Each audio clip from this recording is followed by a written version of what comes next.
I don't even know why I'm doing this. Dude, I want you to understand my position, and you probably will, whatever. I don't give a shit. I really, really do not like you. I always thought that you were just misunderstood.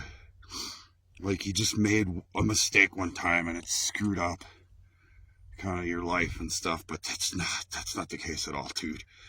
You're just continuing just the same bullshit. You know, when we first started dating, it was like, oh, you know, I fucking fucked up with Dwight. You know, and I admit it, you know, and I suffered the consequences, and I just gave him everything out of the marriage. And I believed it, because you seem so sweet. I'm sure every guy you talk to, because that's all you do is hang out with dudes. Well, I wouldn't even call them dudes. They're kind of fucking losers. But I fucking believed you. And the reason why I think I did is because I kind of know who you were, where you came from. You were fucking from Ozaki, and, you know, you came off as being really nice. But, dude, you aren't a nice person at all. You don't like hearing it. But I thought, okay, this person made a mistake. She needs to start a new life. My idea was, and I don't like talking about it, but was just to bring you out here and start a life. We were going to go on a 5-year adventure. You fucking got pissed at Dwight because Dwight didn't want to buy fucking land in Kentucky or Tennessee. You bitched about how Dwight didn't want to ever do anything. Neither do you. So those are the things that you say about your exes and me. Like you imply like they're such bad people to you. I don't think Dwight ever did anything to you. And the things that I hear that you say I did kind of pisses me off. You know, I had a long conversation with somebody, a mutual friend of mine and yours. And they said, it just seems like Wendy just made you out to look like a bad guy. Like, just implied it. Like, oh, well, I never talk about him. Of course you don't. You never talked about Dwight. Nobody ever asked you, you know, Jeff's a good guy, dude. What happened between you two? Nobody ever inquired about it. I'm sure fucking Steve did, and I'm sure you told Steve a bunch of lies about me. I don't give a fuck about Steve, because I think he's a fucking cunt. I warned him years ago to stay away from you. But, you know, you do your fucking thing. And I'm sure you probably told him, well, there's nothing going on between me and Jeff. Well, really? Okay. See, here's the deal. When me and you first started dating and stuff like that, and we got married, I told you, I'm not going to put up with the bullshit you did with everybody else and all the lies. I'm not going to tolerate it. Why should I? Why should I allow you to do what everybody else is? Because then you're just going to continue to do it to everybody. And you're not going to change. You can't change. I've told you that. You know, I've changed. You don't change. It's just the shitty part about you is out and about. You broke my heart, dude. You broke my fucking heart into a million pieces. And then fucking Chris tells me, just go back to Wisconsin and get her. And that was just a free fucking ride back to Wisconsin to start porking you. So he used me, and you knew it. And he broke my heart.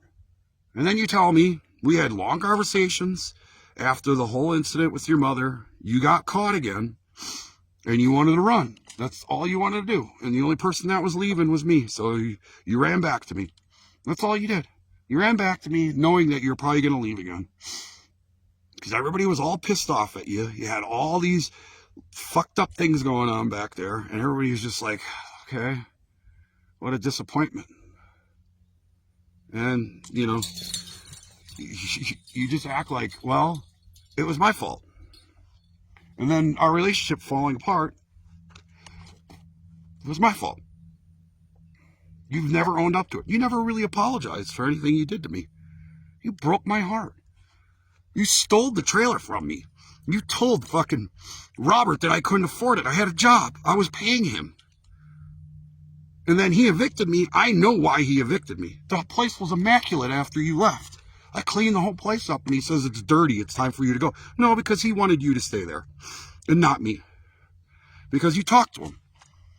And the way you come off as like this nice person, and it's like, well, it's obviously the guy's fault, because you know how men think. You know how to manipulate people. And that's what I told you. You know how to manipulate people. And you've done it. You act like the victim all the time when you're the predator. You've always been the predator. You'll never own up to the things you did. And you know what the things is? Yeah, you could come out and say, yeah, well, you know, my sons forgive you. Well, what have you done in your life that bettered?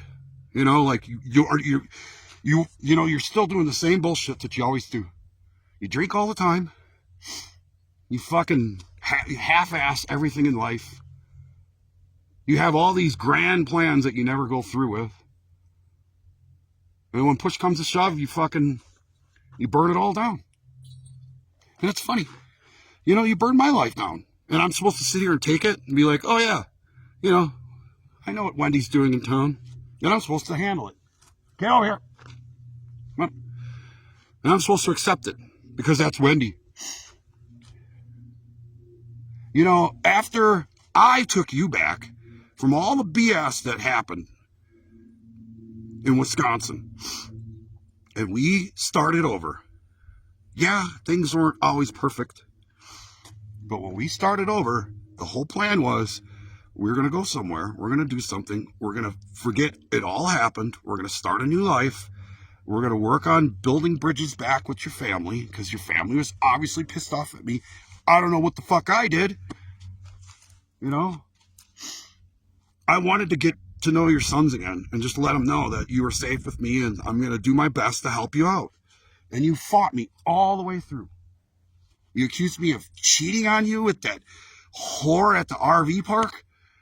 And no matter what I say, I'm nice to her. She drives by. I'm playing my guitar outside because it's like finally a nice day and I want to play my guitar. And she walks by and compliments me. And you get all psychopath with it. You know how many times I always worried about you massaging? You know, about just if you're going to be inappropriate or not. You know? I didn't like it. I didn't like you gone all the time. I accepted it. You dog walked all the time. You were gone all the time. Then you're like, oh, you were always having fun. I'm like, I wanted to be home and hang out with you. I didn't want anything else. But, you know, you insisted on that you have to go because you need your mental breaks for yourself. You never handled anything. You're never going to change, dude. You surround yourself with people who tell you exactly what you want to hear. That's why you fail. And when someone tells you no, or you're wrong, Wendy, that's when you leave. You left me twice, 3 times, whatever, I lost count. And if I'm negative towards you, like I say something like, no, Wendy, you shouldn't do that. You get pissed and you're like, fuck them. And then you go find your son or somebody, your brother or somebody to validate your feelings with a fucking gay meme. You always used to send these memes. It's like, this is the most bullshit woo-woo validation. Hey, over here. That's all you do. You find somebody to validate your feelings, and you did it with me. And that's just basically all your relationships you're ever going to have, is you're just going to, people are going to tell you exactly what you want to hear, and you're going to be like, oh, you know, they get me. Nobody gets you, Wendy. Half the time guys tell you shit they want to get in your pants. And they're just as broken as you are. You like prey on it. You cling to it. And you had an opportunity in our relationship, in our marriage, and in this whole adventure was all about me. And then when you came in, I'm like, okay, I'm going to take on the responsibility. Whatever. Don't fuck with me. I'm telling you. Don't push me. Because I've had it. You know, I talked to Steve on his 50th birthday. And we talked, and I told him everything that you did, especially with Lucy. And I explained it to him. like for weeks. The dog sign, can you just stop? Just stop at Walmart and say, just pet her, let her know, say goodbye. And now I was so fucking pissed. I wanted to murder you when I told you, yeah, it's time to put her down. She can't go to the bathroom anymore. I have to go in tomorrow. And what did you do? You ghost me. You ghost me, and I just went enraged. And that rage, it's like I try to let it go. I'm like, okay, she's just misunderstood. But all the things you've done over the years to me, of us being separate, it's just clear. You're a piece of dog shit. And the way you handle shit now, all I wanted to do was say goodbye to you. Have a nice dinner, talk, reminisce about the good things we have, shake hands or hug and say, see you, bud. It was good. But you couldn't do it.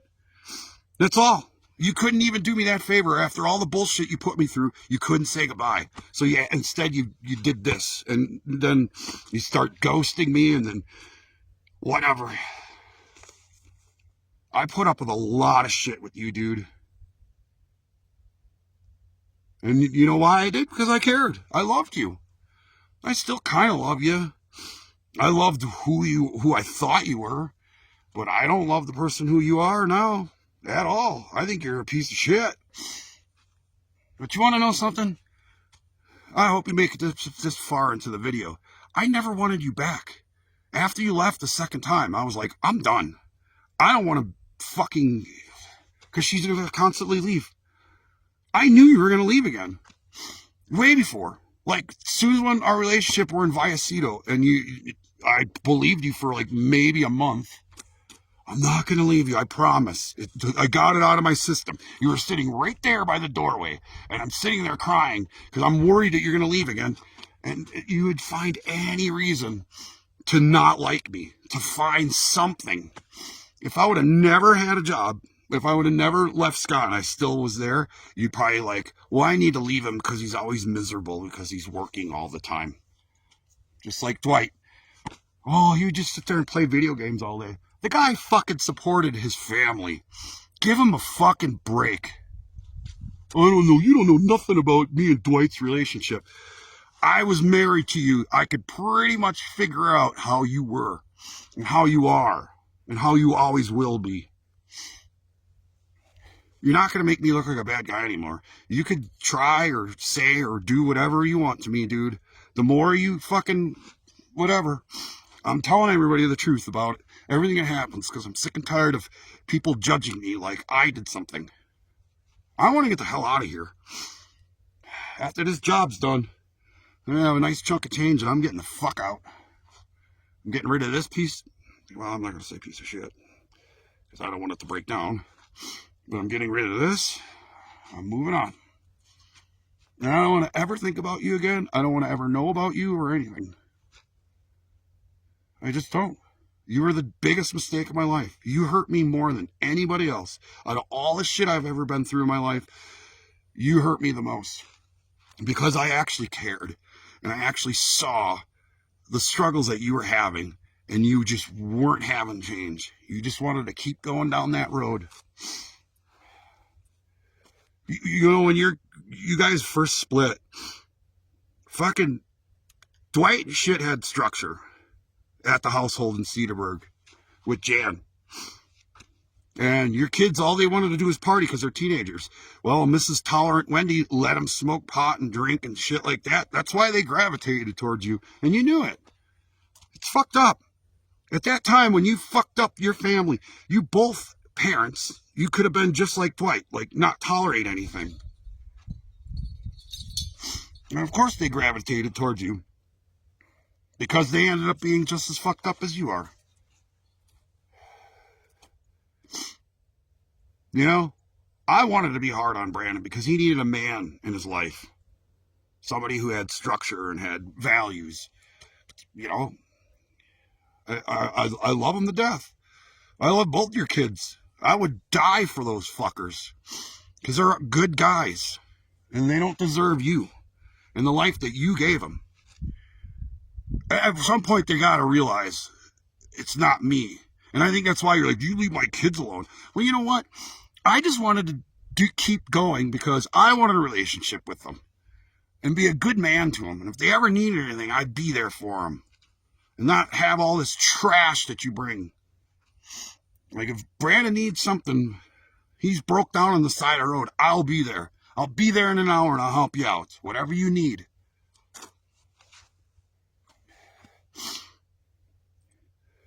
You'll never accept the fact that it's you. It's always been you. And instead, you know, I've been on your road before when I knew I was a shitbag. Finally, somebody just told me you're a dirtbag. Get your shit together. And it was a hard road to accept. Like, holy fuck, yeah, I am a piece of shit. And I changed myself way before I met you. Nobody has a problem with me. Antoinette doesn't. We had a bad divorce. You didn't understand. You just gave everything to Dwight. Did you fight over anything? Probably not, because you were a pussy. None of my girlfriends. Well, Ann likes me. I just talked to her a couple of weeks ago. She's like, wow, you're actually doing good. And, you know, we talked about her husband losing that, and they were going through some shit, dude. That guy was fucked up. He had a big drug problem. I feel bad.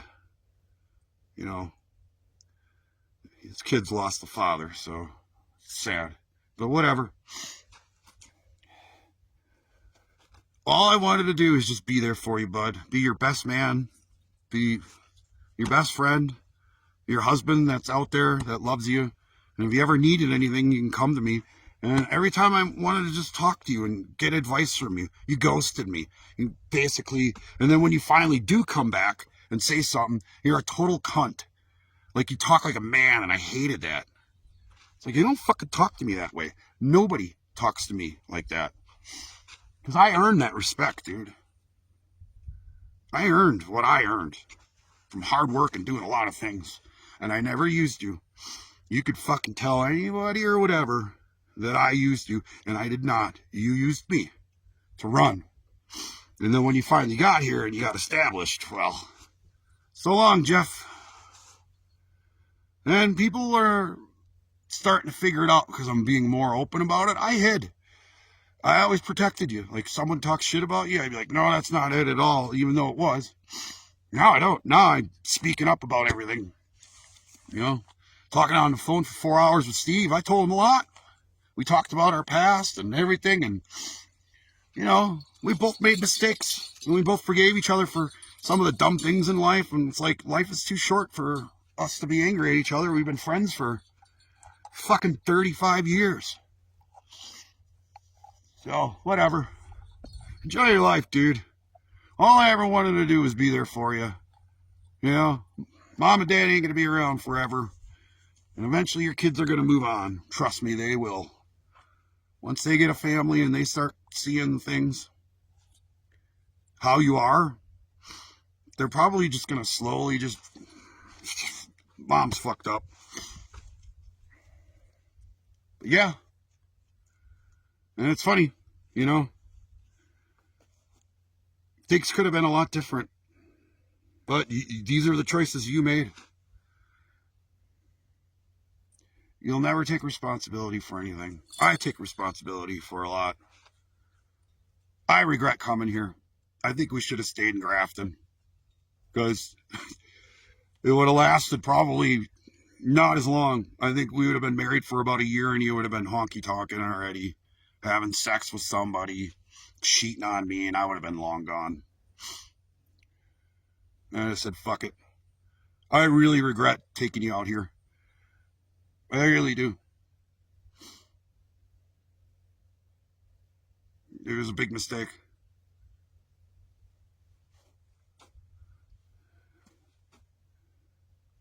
The whole thing was a mistake. And it would have never felt that way, but this is your reality. This is your universe, not mine. I'm just in it. Thanks for turning off the fucking CO2 connector. You know, we died in our sleep, and now we're both here. So